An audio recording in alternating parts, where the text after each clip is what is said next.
เจ็บนี้ไม่ลืมเจ็บนี้กว่าใครเกินกว่าใคร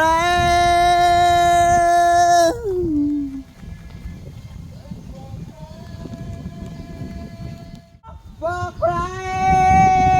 เกินกว่าใคร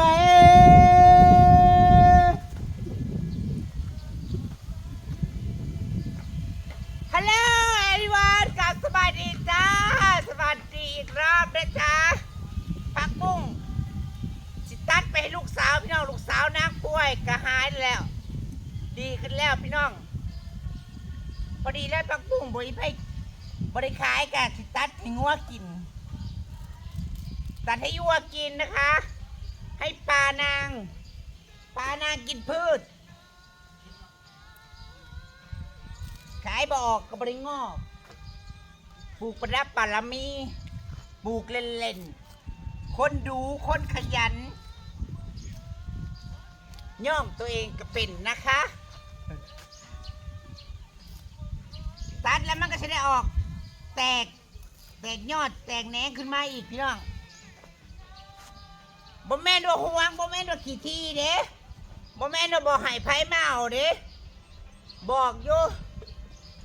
เขาจะบอกเงื่อนใกล้แท่นี้กับพยาก็มาตัดเอาเมื่อพัดหมู่พวกมาหาก็บอกเฮ้ยอยากได้ก็เอาตัดเอาเมื่อพัดกิน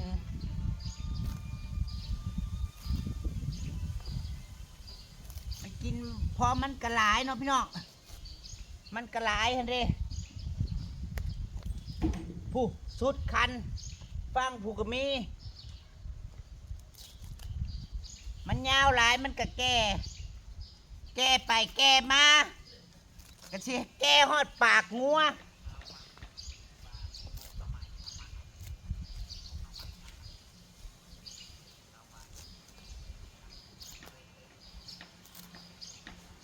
ตัดไปลูกสาวนางจ้า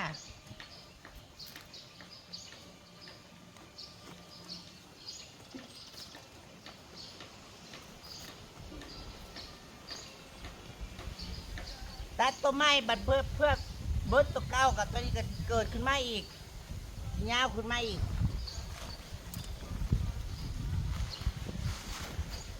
เอาไปให้ลูกสาวก่อนลูกสาวผูกไว้นั่งง่ายมัน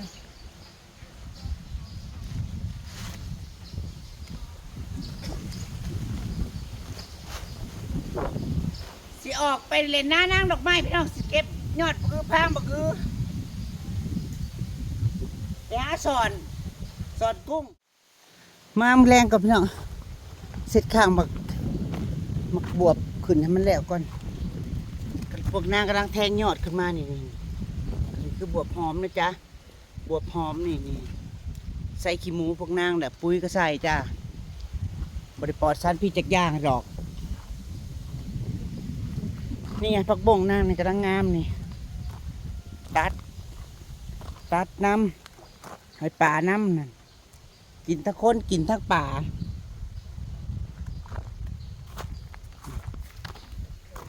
ตัดวังใดนี่อันนี้มะละกอนางนี่คือบ่งามแต่ละบ่อยากอยู่น้ำก็ตายโดดชูต้นมะพร้าวกำลังงามพี่น้องกำลังเขียวอย่ารู้ว่าต้นมะพร้าวมันคือเขียวคืองามแท้นางใส่ขี้หมูนางใส่ขี้หมู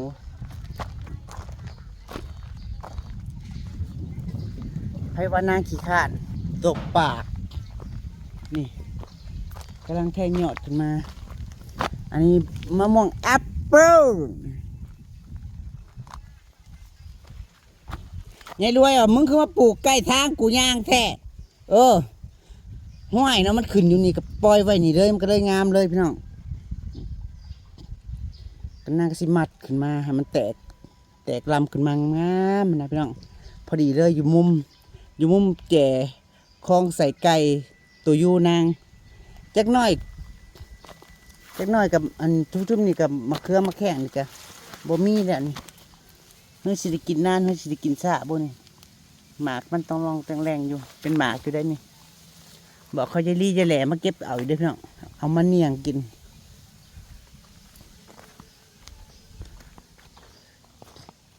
เฮ้ยกระคู่อยู่พวกกระคู่อยู่รถพุ่น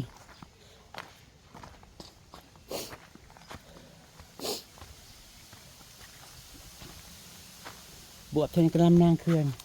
ของยายรวยพอมันเกิดจากฟังยายรวยหน่อไม้นางแทงนอขึ้นมาอีกซ่อนๆแล้วละจ้านี่พุ่นนอที่งุ้มไว้นะนี่นอนี่ยาวเลยนี่สิมันลีใบมันลีงามลงอยู่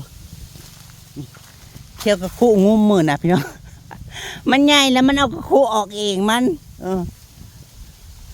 มันดันปล่อยมันขึ้นลำมาประมาณปีก่อนจะสิตัดเนาะตัดมกขายเนาะมกน้ำไม่ขายบอกกันนะซอยซื่นเด้อพี่น้องเอ้ยขายพอแพงดอกข้าเจ้าขายมกละ20 บาทนางที่ขายมกละ10 บาทนี่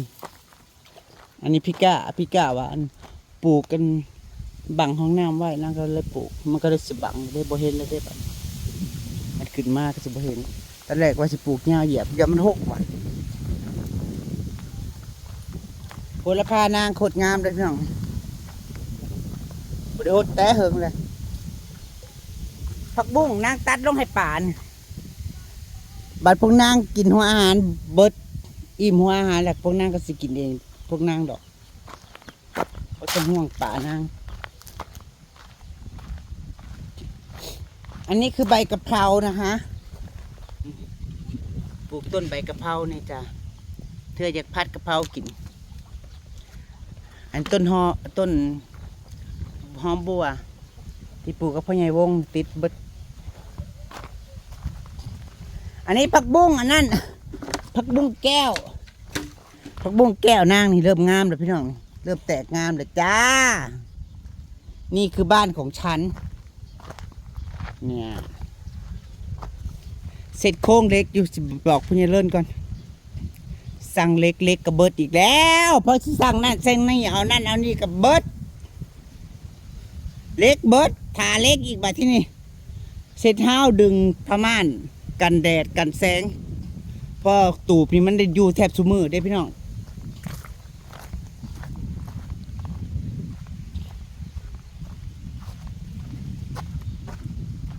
เฮ้ยไปเก็บดอกกระเจียวน้ำ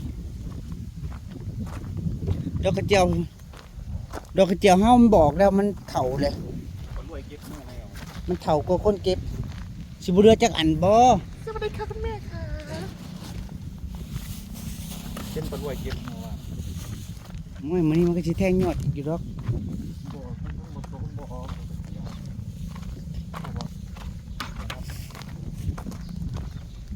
ไปชอบบ่ก็มันจะรวยงามแล้วเพิ่นเอาเฟืองมาใส่บ่เห็นเลย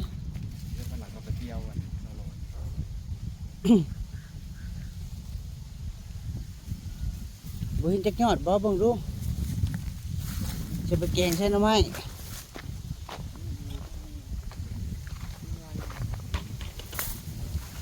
คุณแม่มาจัดการในจังหวัดแปลงเติร์ดนี่พี่น้องนี่แม่นางมาเสียหญ้าดึงเป็นบ่ดึงขึ้นมาดึงคู่มาแบบนั้นแหละมาสอนผู้อยู่ยันว่าเกิดน้ำหลังแล้วโง่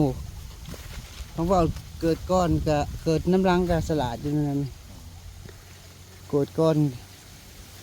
จะว่าตีสลาดเถอะน้องผู้หนึ่งเอื้อยผู้สองกระเบนกันกำผู้กันในการควบหูว่าจ้า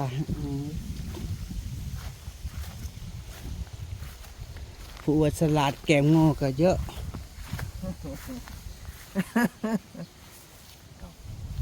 นี่ดิเอายังเห็ดตาน่ะนี่ตาห้าวกับปั้นน่ะเหลือกแน่นี่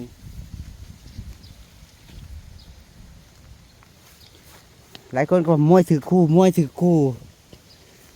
เพิ่นบ่ค่อยกัดนางดอกซุมื้อนี่พี่น้อง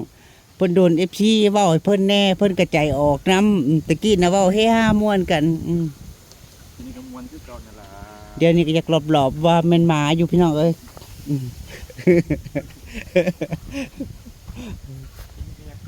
รุดก่อนนี่ เอาโลดเท่าๆนะแซ่บจะเลือกกินหลายเท่าๆก็กินแห้งเท่าแห้งแซ่บ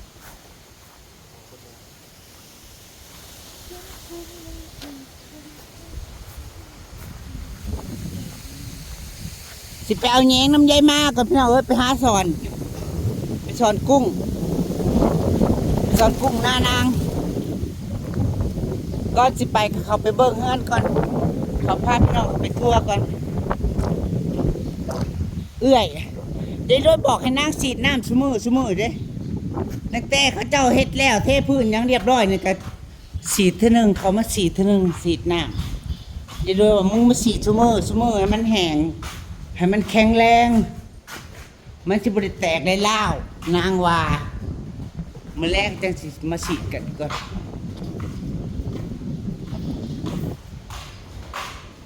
เมื่อวานนี่ก็อ้ายเรามาถามเนาะ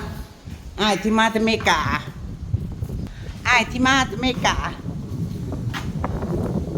มากับพ่อบ้านเมื่อวานแหละมากับไอวอนเนาะแล้วมากับภาพแล้วก็เห็นตั้งแต่ตั้งเสาเห็นตั้งแต่ทมดินเราก็เลยมาถามว่าการใช้จ่ายมันแนวใดเจ้าเห็นเงินหลังนี่มาหอดขันนี่เบิดเท่าไหรแล้วนางเราเบิดหลัก3เลยได้พี่น้องเทนตั้งโคโลนเบิดหลัก3ไปจ้ะหลายคนก็ว่าหลายคนก็ว่าการใช้จ่ายตั้งแต่ต้นๆน่ะจดไว้นางกับบันทึกลงอยู่บาทเฮ็ดแล้วนางสีรวมเลยน้องรวมกันรายจ่ายให้เบิ่งจ้ะว่าเม็ดเงินที่จ่ายไปเบิดเท่าไหร่ว่ายเงินบัญชีที่เก็บสะสมมากับบ่มีค่ะอย่ามาถามหาเงินตอนนี้อย่ามาถามหาเงินอย่ามาบอกเรื่องเงินจะมือนี่เขาบอกเรื่องเงินก็แม่นอารมณ์เสียโดดแม้จะซื้อกินยังคิดแล้วคิดอีกโอ้ยหมกโมนางได้กินหมากแน่นอนพี่น้องเว้ยกำลังออกหมากนี่ไงแตงโมลูกต้นผ่านมารับประทานถูกใจแตงโมอีอมลาเกิดใหม่อันนี้มะละกอส้มมะละก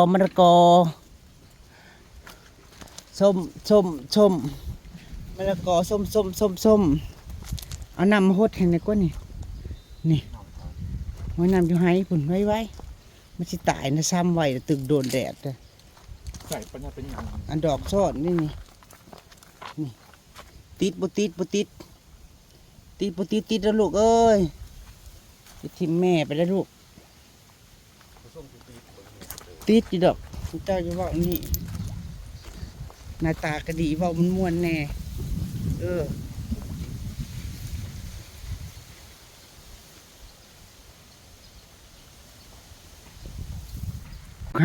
หาแม่อีพวกโมเมนแม่ผมพ่อมันยังจะบอกมันหอก จะฟังผิดไปจักถึงวันมันหอกแม่ถ้ากูเสียค่อยป่วยต้องหอกแม่มันหอกพ่อ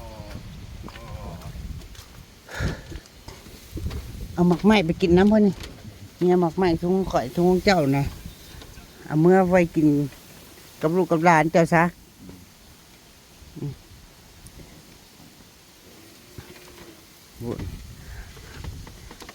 ขอบคุณเอื้อยด้วยจ้าขอบคุณเอื้อยทั้งเมกะเด้อชื่อบักใหม่ซอยหลานโอ้จังใดก็ขอกินได้ก็หมากหนึ่งอันนี้นะโอ้ยเดี๋ยวมากี่ทีแท้วันนี้จีคือตุยจะสิ่งคอยเจ้าคือโบเห็นเจ้าใครจีตุยว่าน้ำมาหาเจ้าวันมาหากับบริเปรตน้ำข้าวคอย มาหอตู่พี่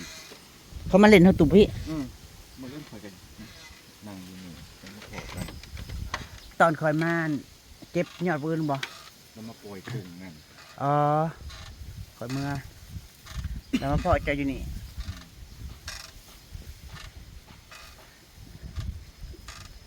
หมู่ก็เลือกครบตัวเสมอนี่เลือกครบบ่ได้ครบ4ชั่วหลายคนก็ว่าโอ้ยหมู่ก็ครบแต่ผู้ชายโอ้ยผู้ชายก็มีผู้เดียวนี่แหละพี่น้องก็บ่สุกบ่น้อยที่หมู่สนิทแน่น่ะแต่ว่าห่างๆกัน ก็ไปอยู่ไกลดิ อยู่ไกลกันแต่ก็คุยกันอยู่แชทคุยร่วมกันอยู่เพื่อนผู้หญิงก็มีจ้าแต่เขาทำงานราชการเขาทำการงอกการเงิน อยู่ในเมืองนี่ แต่ว่าเวลาถ่ายของถ่ายคลิปนะแค่บริถ่ายร่วมกับเขาซื้อเขามาเล่นในตูนก็มากินมาเล่น น้อยยามเป็นหยาดเป็นงานเขาก็มาเนาะบ่วงจริงหูจักอยู่พี่น้องหูจักอยู่แต่ก็ถ่ายคลิปก็เป็นแวบๆแวมๆกระเด็นชนหน่อยอยู่ ไปเทิร์ดเอาแงงไงที่มันดังงานโฆษณาอย่างนี้อีกแล้วไฟมันสวยเขาเอง10 โมง 11 โมงเลย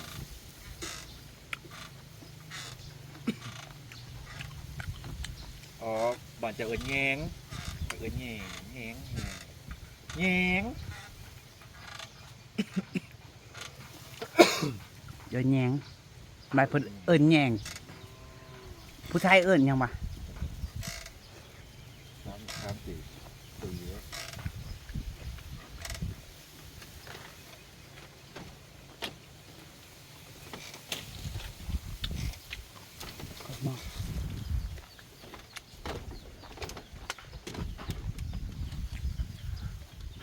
ไปนั่งนักใหม่กันมันไปพ่อกันอยู่พุ่นพี่น้องจ๋ากินหอดลูกเช้าดิกินหอดลูกเช้ายังวอยๆอยู่ไปพอดีไปหาเกี่ยวหญ้าอยู่พุ่นไปหาเกี่ยวหญ้าอยู่หน้านางใหม่ก่อน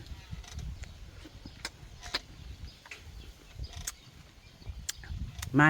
นางแซงมาซื้อซอยแหนมซื้อซอยยังกินมากได้ก็เน่ามากนั่น เที่ยงช่องหมากก็ยังหนาวอยู่ ตั้งแต่เริ่มต้นเนาดีเนี่ยจะเงาะกับรองกล่องเอามากไม้ไปกินหน้านางมากไม้กับพี่น้องเอาของนางเนี่ยที่นางสื่อ มีมะนาวด้วย นางกระซื้อกัน นี่หวาน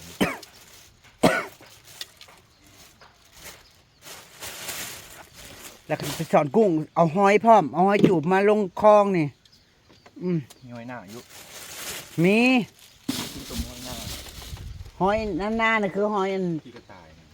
อ๋อบ่มีน้ำมันน้าข่อยน่ะหลายน้ำพ้นน่ะหลาย มันสิบอก หลายข่อยไปหาเราเก็บหาถ่ายคลิปเก็บอยู่มาหอดเลยพี่น้องเอ้ยหอดนา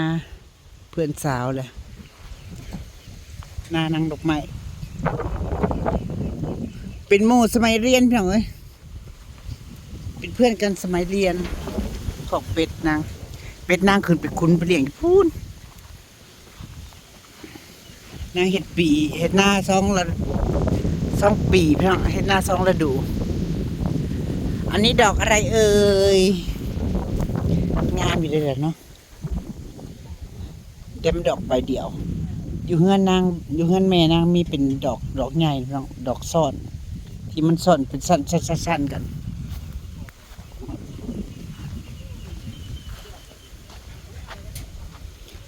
สิลงไปสอนนี่พี่น้องมาสอนกุ้งเขานั่งซีดีโอมา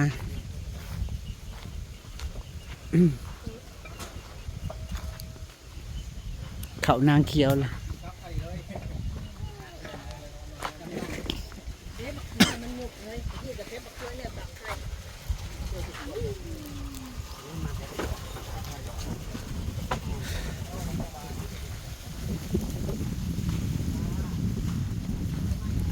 สิมาหาเกี่ยวหญ้าไทยนะพี่น้องนี่ไม่ลูกสาวนางบ่สบายหญ้าแถวข้างทันหลายอยู่ได้ล่ะย่างเลาะเบิ่งก่อนมาบอกสิบ่ยอมเสียเที่ยวเมื่อซื่อๆดอกสิบ่ยอมเสียเที่ยวเมื่อละหญ้าคานี่มันก็สิกินอยู่บ่เนาะมันอ่อนอยู่เฮ้ยหญ้าคานี่มันกินอยู่งัวน่ะ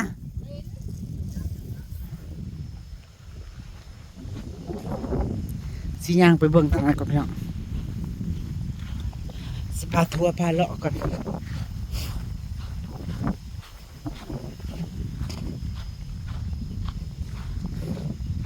อันนั้นหน้าแม่น้องลิงนะพี่น้องต่อไปนี่หน้าแม่น้องลิง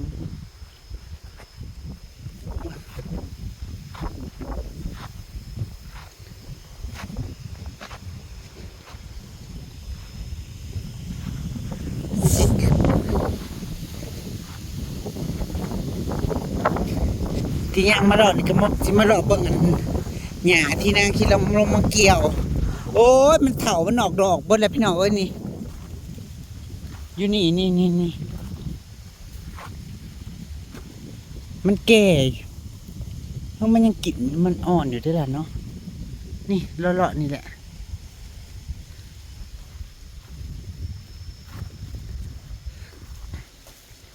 ต้นหมากยังนอเดิมเลยนี่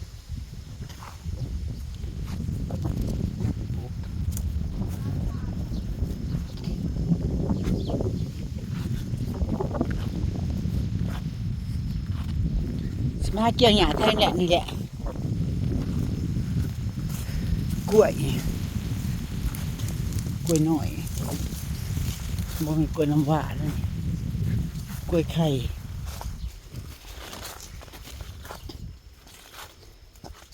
มันแก่ไปแล้วหญ้าแทน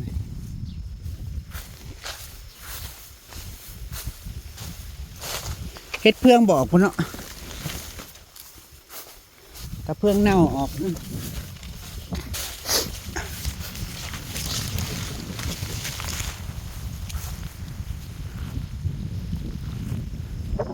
น้ำไหลรั่วๆ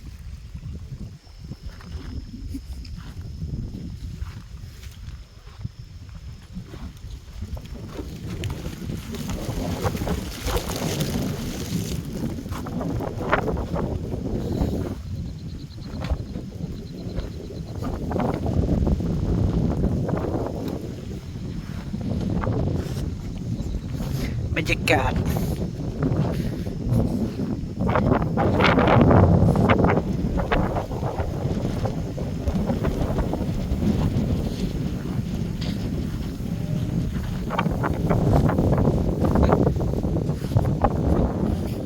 ย่างมาเราหยาที่มาเกี่ยวท่านบ้องมันก็หน่อยใช่ละ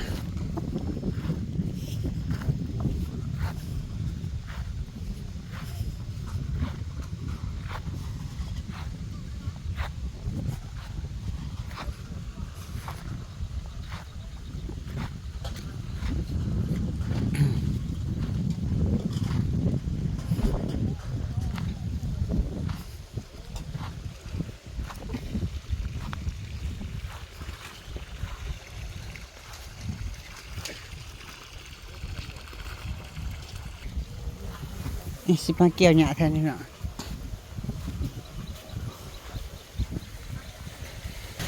พี่น้องสาวมันราคาต่างกันจ้าสิลงไปหาสอนก่อนพี่น้อง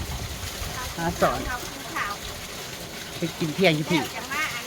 สันสนีจ้าสวัสดีค่ะ